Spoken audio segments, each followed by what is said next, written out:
Are as concerned as their parents with the public's conception of today's youth. These students are portraying what we consider bad taste in school attire and behavior. This student is wearing an ankle bracelet, dungarees, and dropped earrings. This student is wearing an extremely tight skirt and tight sweater.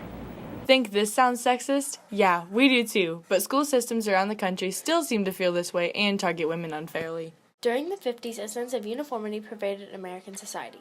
Women in the 50s wore the full billowy skirt, and a natural waistline was quite popular. In the 1960s, women wore knee-length skirts, if not longer, always being covered. During the 70s, pants began to become more trendy as women wore them for work purposes, as well as denim. The 80s brought big hair and exposed collarbones, as well as bright makeup and bold clothing. With the 90s came shorter skirts and more natural makeup, as well as chokers and other bold jewelry. The 2000s introduced low-rise wide-leg jeans, often distressed, low-cut shirts, and denim skirts.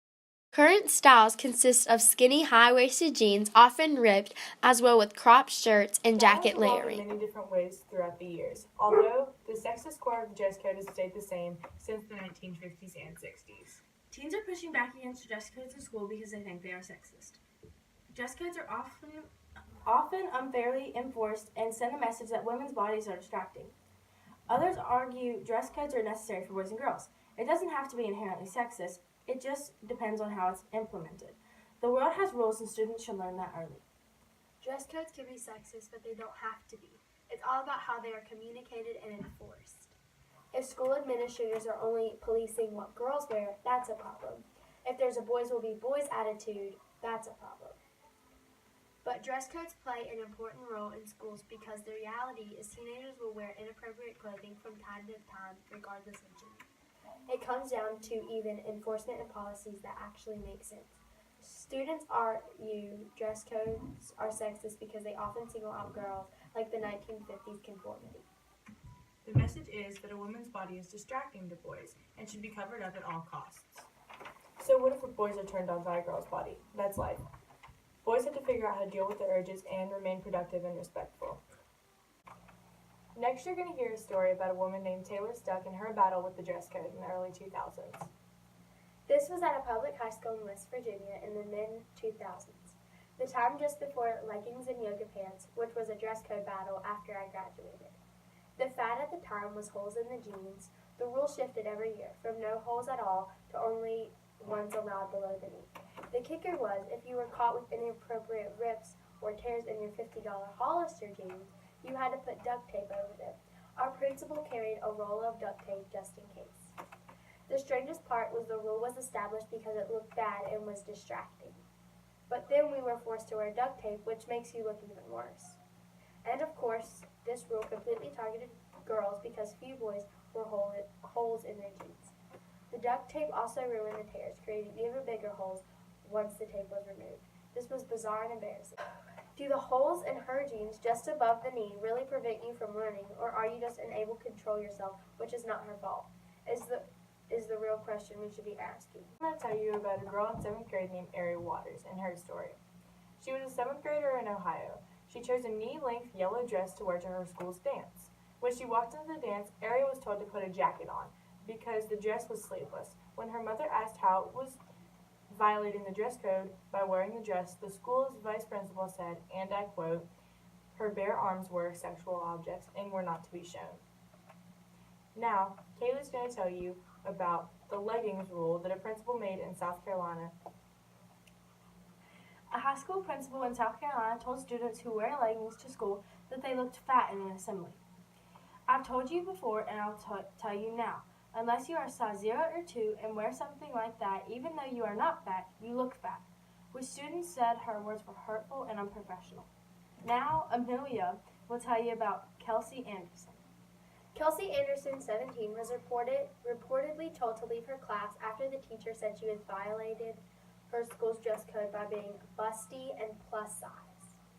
I was mortified by my teacher, of all people, saying something like this in front of my class. Even staff at our school thinks that our dress code is unfair in many different ways. For example, the dress code states that we are allowed to dress with current styles and trends, but cold shoulder tops are deemed inappropriate because they show too much skin, is what one teacher said. Other teachers say that they believe, and I quote, boys seem to get by more often or wear shirts that are inappropriate for school, such as alcohol advertisement. Another teacher said, as it is now, neither students nor teachers are paying attention to what anyone is wearing unless private parts are showing. So, in conclusion, since school dress codes are blatantly sexist, why haven't they changed? Although dress codes can be sexist, in reality, teens will dress how they want and need to be disciplined. But we can't always punish girls if someone else is distracted by them, unless parts are obviously showing, in which action should be taken. The dress code can also teach students the place and time for certain outfits. But if you're really trying to get rid of distraction, then you shouldn't put tape over holes in girls' jeans or make them put on excessively baggy shirts for minor infractions, like cold shoulder tops and holes barely above the knee.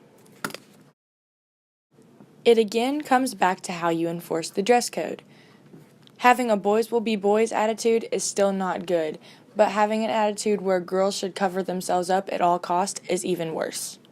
One principal at a school in California took down the 3-page dress code to a few simple words, covered from mid-thigh to just below the shoulder, and students there seemed to love the idea. Many students there say that they're allowed to wear many more clothes than they would have before that aren't necessarily distracting, such as cold shoulder tops and shorts that hit mid-thigh. On the other hand, dress codes can be strict enough to be costly on students who don't have the money or resources to find clothes. Some people suggest that we should have school uniforms, but they're not very practical. On one hand, they help students from staying distracted, but they also cost a lot and restrict students from being able to express themselves. In conclusion, when you interrupt a girl's school day to force her to change clothes or be sent home because her shorts are too short or her bra straps are visible, you are telling her that making sure that boys have a distraction-free learning environment is more important than her education. Instead of shaming girls for their bodies, teach girls and boys that each other are not sexual objects. The real question is your school's dress code sexist too?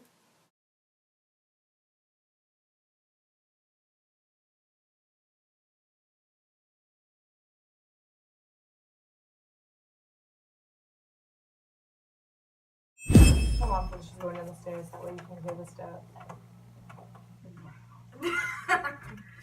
Wow. Yeah! Take 5. Alright, here we go. Great. Really. Oh, Mark. Take 3.